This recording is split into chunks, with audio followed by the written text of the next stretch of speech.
হ্যাঁ, hello everyone, তোমরা সবাই কেমন আছো? আশা করি ভালো আছো, আমিও ভালো আছি।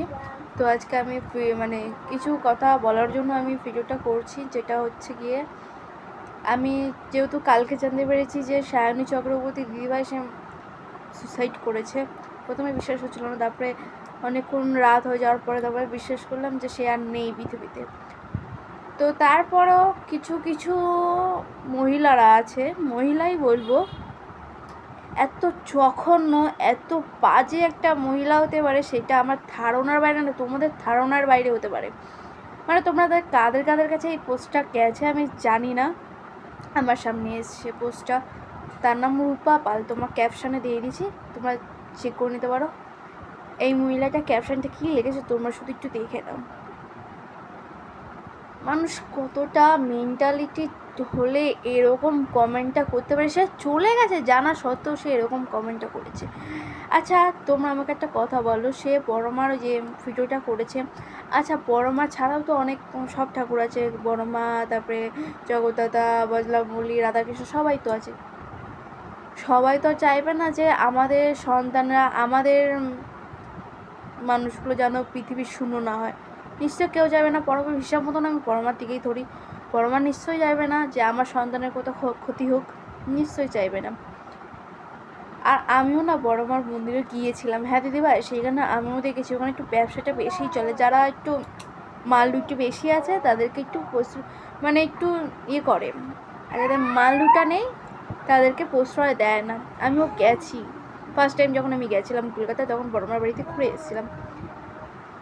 আমার তখন ভালো লাগেনি, আমি শুধু মায়ের জন্য গেছি, মায়ের দর্শনের জন্য গেছি, মা আমাকে ডেকেছে, আমি সেটুকুই গেছি, ওটুকুই আমার কাছে যথেষ্ট। এবার মেন আসি সুসাইডের ব্যাপারে। বলি সুসাইডের ব্যাপারে আমি বলবো না সে খুব ভালো পথ বেছে নিয়েছে, আমি বলবো খুব খারাপ পথই বেছে নিয়েছে। কারণ দেখো, হাজার পারিবারিক অশান্তির কারণ হোক বা রিলেশনশিপে ঝগড়াঝাটি হোক, কেউ কিন্তু মৃত্যুর পথটাকে বেছে নেবে না। দরকার বললে কিছুদিন স্পেস দাও নিজেকে, নিজে একা থাকো, নিজের মতন চলাফেরা করো, বা কাউকে মনের মতন কেউ যদি থাকে তাকে শেয়ার করে বলো কথাটা। কারণ আমিও সায়নী দিদিভাইয়ের মতন এরকমই একটা কেস করেছিলাম, সেটা আমার তখন আমি ক্লাস কিসে পড়তাম, 7-8 এরকম। সে আমি বলবো এখানে পুরো ঘটনাটা আমি বলবো না, আমি শুধু জাস্ট বললাম যে আমিও এরকম করেছিলাম। যখন সব মানে জানতে পারি যে সবাই আমাকে বলে যে মৃত্যুটাকে যে বেছে নিয়েছিস, পরে তুই তো নয় চলে যাবি, কিন্তু যার জন্য তুই যাচ্ছিস সে তো ভালো থাকবে। মানে সে দুনিয়া মাছ মাংস খাওয়া থেকে শুরু, গার্লফ্রেন্ড থেকে ঘোরা থেকে শুরু করে ফ্যামিলিকে নিয়ে সবাইকে নিয়ে ভালো থাকবে, কিন্তু তুই যে মধ্যেখানে চলে গেলি, তোর বাড়ির ফ্যামিলিটা কেমন লাগবে? নিশ্চয়ই আমাদের বাড়ির ফ্যামিলি কষ্ট পাবে। ঠিক সেম আমি সায়নী দিদিভাইকেই বলতে চাইছি যে সে যেখানে থাকুক, ভালো থাকুক, সুস্থ থাকুক, আমি এইটাই চাই। আর কেউ না মৃত্যু পথটাকে বেছে নিও না। আর মেন্টালি যেভাবে যদি মানে প্রেশার পড়ে না, সেখানে একা দূরে কোথাও যাবে, একাকই থাকবে, কারোর সাথে কথা বলার দরকার নেই।